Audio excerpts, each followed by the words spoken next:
The world does not care about you. The Buddha's harsh reality check. The Buddha once noted that a teacher's duty is to provide protection to his students. Now, by this he didn't mean physical protection. He meant more protection from your own mind. We have all kinds of urges coming up in the mind. There's greed, aversion, delusion, with all of their various permutations, and they can get us to do some very unskillful things. Yet they're very appealing. We think we gain our happiness through being greedy. We get what we want done, sometimes through anger. We even like our delusion. We don't recognize it as delusion, but we like it. So he has to alert us that these are dangers, and that they can be overcome. There's that line of thought that whatever is going to come up in your mind is going to come up, so you shouldn't try to resist it. Causes and conditions, you know. When the Buddha explained how we experience things, though, part of it comes from past actions, your past karma. But an important part comes from what you're doing right now. That's where the Buddha focused. You can't go back and undo what you did in the past, but you can develop skills right here, right now, that you can depend on. Skills that provide you with safety. It starts, he said, with having a sense of shame and compunction. Shame, in the healthy sense. The shame of not wanting to do anything that's really beneath you. And compunction, the realization that your actions do have consequences, so you want to be careful not to do anything that would cause any long-term harm or pain. These, he said, are guardians of the world. Then you build on those qualities and try to create a refuge for yourself. You do that by practicing the establishing of mindfulness. He compares it to an island in a river. The river is flooding, but you're on an island that's relatively safe from the flood.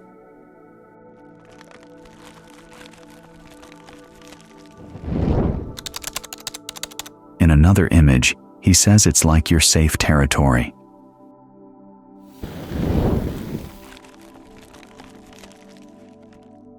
He tells a story of monkeys up in the Himalayas.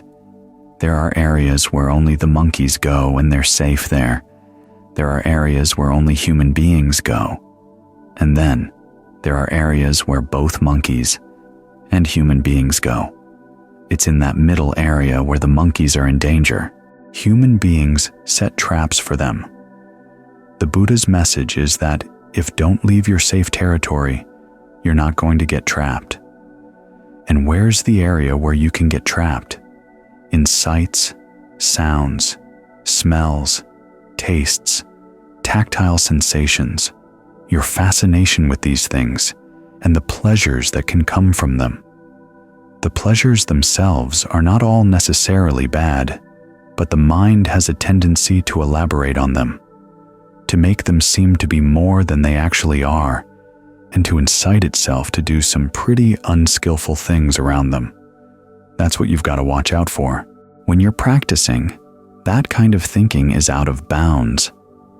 You're in your safe territory when you stay right here with the body in and of itself, like you're experiencing the body right now as you breathe in, as you breathe out, without reference to anything else in the world, or, in the Buddha's terms, putting aside greed and distress with reference to the world. Sometimes you hear mindfulness defined as a wide, open state of mind that accepts everything that's coming in. Well, that wasn't the Buddha's definition. Mindfulness is keeping something in mind, and it has definite boundaries if you want to make it right mindfulness, because you have 3 qualities that go along with this practice.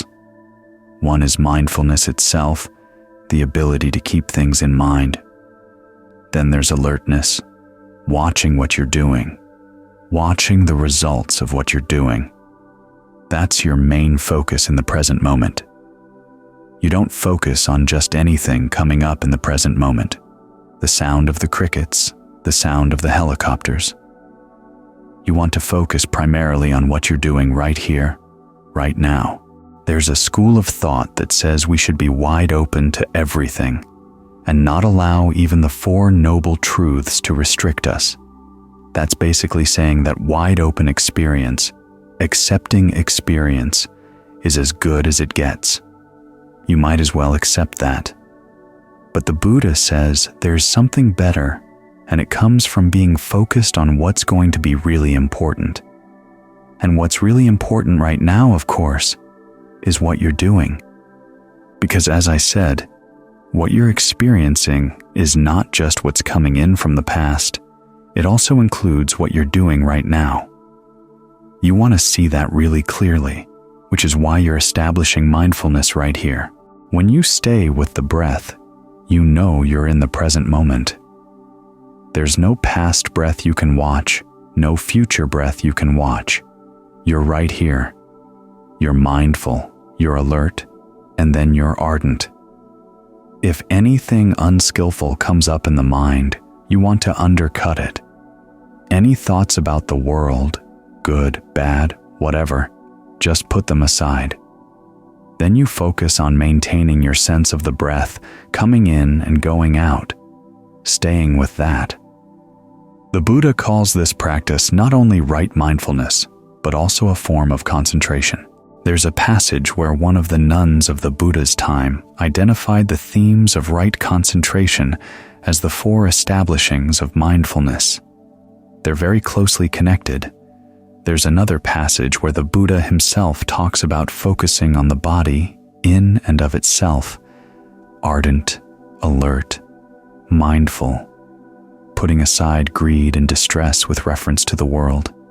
And then, he says, you develop this concentration with directed thought and evaluation, with a modicum of directed thought, with no directed thought, no evaluation, with pleasure, with ease, with rapture, with equanimity. In other words, he's talking about jhana, right concentration. So this is your safe space, your safe territory, getting the mind settled in right here. It's not totally safe yet. This island is still subject to flooding, and the floods can sometimes get really bad, but for the time being, it's a safe place. And this is where you find your safety, in the mind, because based on this island, you can start gaining discernment into what the mind is doing on a more subtle level that's leading to stress, leading to harm, and you can stop it.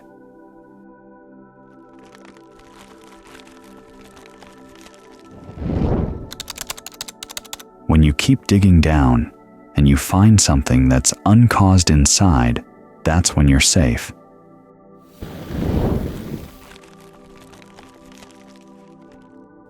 Everything that's subject to causes is subject to a really complicated network. There are some actions coming in from the past, other actions which you're doing right now, and the interactions can be pretty complex and pretty unstable. But when you find something that's not caused, then you've found security. But for the time being, you know that even though concentration is not totally stable, it's a lot better than a lot of the other things you could hope to find security in. That passage that we chanted just now, the 4 Dhamma summaries, came from a conversation between a monk and a king. The king had known the monk before he ordained. He came from a wealthy family. His health was good, and as far as the king was concerned, people would ordain only if they were sick, or had lost their relatives, or had lost their wealth. So, what was up? Why had the monk ordained? The monk explained these 4 Dhamma summaries, and then he illustrated them with instances from the king's own life. The king was old already. He was 80 years old. So that was the monk's comment about how the world is swept away. As the king admitted, he used to be strong when he was young. He knew no one else who was as strong as he was. But now, as he's stepping around, He tries to put his foot one place, and it goes someplace else. He can't even control his own body. The king can also get sick. Just because you're a king doesn't mean you can order your body to be healthy or order the disease away. Or, as the monk explains, he can't order his courtiers, who are sitting around waiting for him to die, to portion out some of the pains so he can feel less pain. And as for his wealth, he has storerooms. But as the summaries said, you have nothing of your own. Whatever you've amassed as a fortune, you have to give up when you die. So you can't depend on your own body. You can't depend on the people you try to get around to be your support. And you can't depend on your wealth. The problem, though, is that for most of us, that's the best thing we can think of in searching for security. Keeping the body fit and healthy, getting people around who can help us, gaining wealth. But it all falls apart, and yet we keep coming back for more.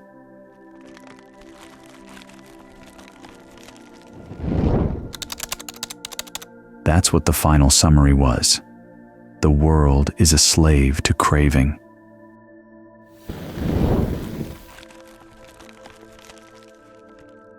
We see nothing better than this, so we keep wanting to come back. And that's the danger, that inability to imagine anything better. So we keep on looking for security in things that can't provide it. No wonder we're anxious, because no matter how much we may tell ourselves that wealth, groups of people, and a strong body will be our security, there's a part of the mind that knows it's not true. We spend our time pretending that we don't recognize that part of the mind. But it's there. What's good about the Buddha's teaching is he says, look at it, take it seriously, don't be afraid of it. The dangers are not in the body or in the people you might get to help you or in your wealth. The danger is in the mind itself. The fact that it does unskillful things and has done unskillful things in the past. But that's not nearly as serious as the unskillful things it's doing right now, even down to shaping your experience right now. When you look at dependent co-arising, you notice that sensory contact comes pretty much in the middle of the lineup. Prior to that, you have all kinds of things. There's bodily fabrication, verbal fabrication, mental fabrication, all the activities of what's called name. In other words, perceptions, intentions, acts of attention, feelings, contact. This is contact inside the mind, inside the body. All of that comes prior to what you're experiencing at the senses. That's what's shaping things, and that's what primes you to suffer. We do these activities in ignorance, and because it's in ignorance, we don't know what we're doing. That's why we suffer. But if you could learn how to do these things with knowledge, then no matter how bad the contact is at the senses, and that contact, the Buddha says, is your past karma coming at you, you don't have to suffer from it. This is why we meditate, to get the mind still so that we can see these things.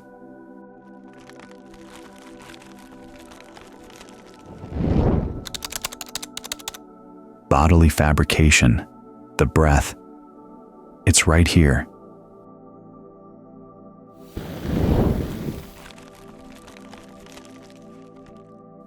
Verbal fabrication, the way you talk to yourself, that's what you're doing with the breath right now. Mental fabrication, perceptions and feelings. You need the perception of the breath filling the body. You need to work on a feeling of ease and well-being. It's all right here. Then, as you get the mind still, watching yourself do these things right here, you're learning how to do these things with knowledge. Then, you can take that knowledge and you begin to realize this is how you go through your whole life. These are the things that shape your experience. So bring knowledge to them all the time. And you can do this. We do have the ability to choose. One of the worst misrepresentations of the Buddha's teachings are the people who say that there's no free will, that everything is determined by past actions. It turns out that that was a view that the Buddha himself roundly denounced. He would even search out people who taught it to point out to them that they were leaving people unprotected, because if you feel that you can't do anything about what you're experiencing right now, then you just have to give in to whatever it is. You can't protect yourself from your own defilements, but it's because we are making choices right now, and we have a free hand, or potentially a free hand, in how we shape our experience. That's why the Buddha taught. That's where we find our protection. That's where we find our security. So even though the body gets old, the body gets sick, even when it dies, the mind doesn't have to suffer because it's bringing knowledge to these processes. So try to be alert to what you're doing as you focus the mind, staying with the breath. All the things you need to know are right here. You're doing them right now. Simply that, as we clear away a lot of outside disturbances, we can see these things a lot more clearly. We get a better handle on learning how to protect ourselves so that we do have that island to keep us safe. We make the island stronger and stronger until no flood can overcome it. If you want to change the image, you may say the island may be your way station on the way across the river, but you finally get across the river on high ground and you're safe. This is where total security lies. It doesn't lie in things outside or people outside, because those things can get washed away. And they are washing away all the time. If we could see time pass, we'd be blown away. There's even one theory that space-time itself travels at the speed of light. So just a few moments ago is now far, far away. In this kind of dimension, we're not going to find real security unless we follow the path, unless we focus our attention right here. This means that we're not here just to watch the passing show, to appreciate or enjoy the passing show. We have to realize we're playing a role in shaping it. We want to focus on that so that we can do it well, turn it into a path that leads beyond this dimension. And the path's not only a safe path, but it's also a noble path. We're doing nothing but good things on the path. So, it's a good path to be on, and it takes you to a place where you really would want to go. As the Buddha said, you may not be able to have an adequate conception of the goal, but just be assured that it's a place of safety. It's a place of freedom. It's a place of happiness. It's true. It's an all-encompassing awareness. And it's the best thing there is. Where you set your heart. One of the ironies of modern Buddhism is how mindfulness is understood. It's defined in the popular imagination as an openness to all things, allowing the mind to go where it wants, being non-judgmental, non-reactive, simply keeping track of what's going on wherever the mind wants to go. This is very different from the Buddha's teaching on mindfulness. He says you have to establish mindfulness, and that involves two things. One, you've got a frame of reference, such as the body in and of itself. Like the breath right now, you're with the breath on its own terms. Then two, you put aside greed and distress with reference to the world. In other words, any thoughts that come up with regard to the world, about what you want about the world, about how you're upset about what's going on in the world, you have to put those aside. You're very definitely making a choice of where you're going to focus your attention and where you're not going to focus your attention. You can see this in the different images that the Buddha gives for mindfulness. The quail who stays in his territory, the monkey who stays in his safe territory, the person whose head is on fire, and is mindful to put the fire out. In other words, anything that has nothing to do with putting the fire out right now, you just put that aside. Stay right here. Set your heart, set your mind on staying right here. This is where you find your mainstay. This is where you find your refuge. When the Buddha talks about making yourself as your refuge, this is how he defines it. The establishings of mindfulness. Here, again, there's a very definite image of being focused in the right place and what it means not to be focused in the right place. As you stay with your frame of reference, it's like being on an island in the midst of a flood. If you leave the frame of reference, you're washed away by the waters of the flood of sensuality, the flood of becoming, the flood of views, the flood of ignorance. So, you're very definitely making a choice. Where are you going to go? Where are you going to look for safety?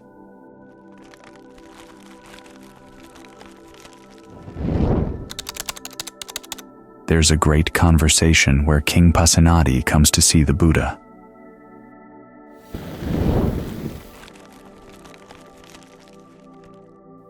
Pasenadi is usually presented as something of a naif who, after having gained power, suddenly has a Buddha come and live near his city. It gets him thinking about spiritual issues and about life in general. Every now and then, he'll come to the Buddha and say, "You know," and then he'll say something that's perfectly obvious, and the Buddha confirms that yes, that is true. In this case, he says, "You know, people who misbehave, even though they have an army, leave themselves unprotected. People who behave themselves well, even if they don't have an army, leave themselves protected." And the Buddha confirms that that's true. This is your protection. This is your mainstay. This is your refuge, choosing where you're going to set your heart. As the Buddha said, the self is its own mainstay. When you have a self well-trained, you have a mainstay hard to attain. So you don't just wander around gazing at whatever captures your attention. You set your heart on being right here, and you do everything you can to pull away any threads of thoughts that extend out into the world, that would connect you to the world. During my years over in Thailand, I came to accept the fact that people would come to Buddhism for the sake of protection.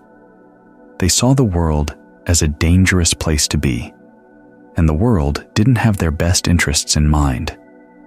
So they had to take responsibility for their own safety. As a result, they came to the Dhamma for safety. So I was somewhat taken aback when I came back to the States and saw the Dhamma being discussed as a celebration of our interconnectedness, learning how to be vulnerable, learning how to be open to our connectedness with all things, and that would be our safety.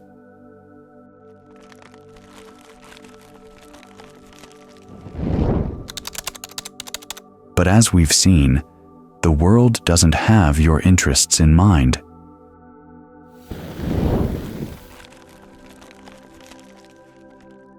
There are people out there willing to risk annihilation of the human race just for, what? Power? Wealth? Status? It's crazy.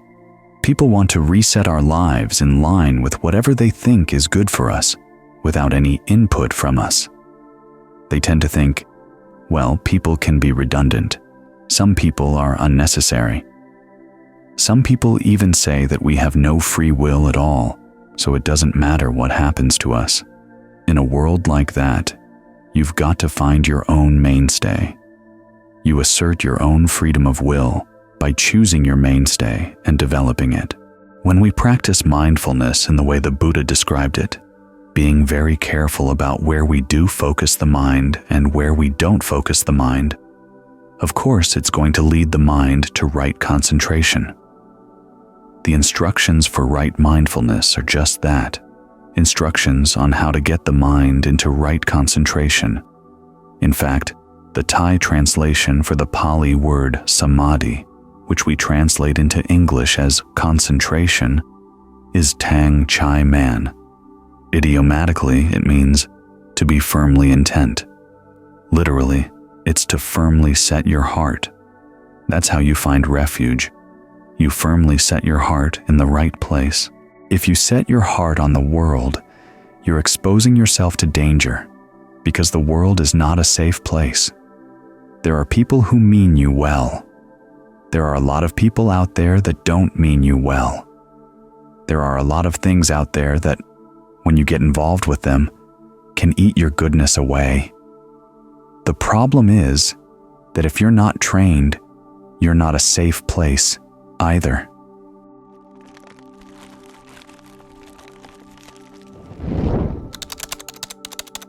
So you have to keep reminding yourself of this fact.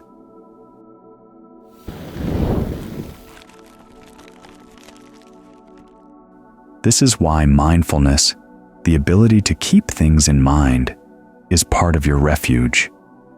You remind yourself of where the good things in life are, where the safe things in life are. Their potential is in here. It's simply a matter of actualizing that potential. In the Four Noble Truths, the first two truths describe the way things are. The third and the fourth, though, describe the way things can be if you set your heart on them.